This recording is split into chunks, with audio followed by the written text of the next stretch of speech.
Sure. I was reading up on some of the papers you sent me, and I was really surprised to see how much illegal gambling there still is in Europe. And we've had online sports betting in Europe for a decade now or more. So why is that? Why do people go to illegal sites rather than play on something that's legal and trusted? I think it's a twofold piece, Roger, where basically in new markets you're seeing that there's always been that presence of illegal gambling.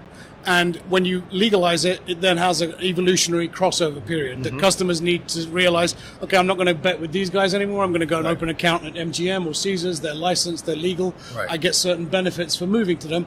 And in those early days of a legal marketplace, you'll see those bonus offers. You'll see that customer acquisition coming through. What's happening in Europe is we've got mature markets, 15, 20 years old in some cases, of legalization and regulation. The problem there is what we call regulation exploitation. That what we're seeing in Europe is, in Germany, for example, they recently licensed in 2019, they introduced a bunch of kind of tests and political kind of agenda-driven, let's see how the gambling machine reacts to a spin delay on slot machines. So they introduced a 5 and 10 second spin delay on slot machine play.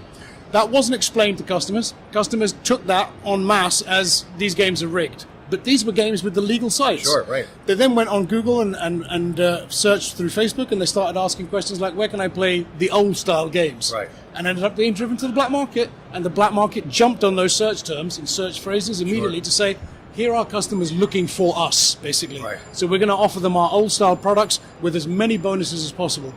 You'll find in other markets like the UK and Sweden, you make one change as a government and a regulator,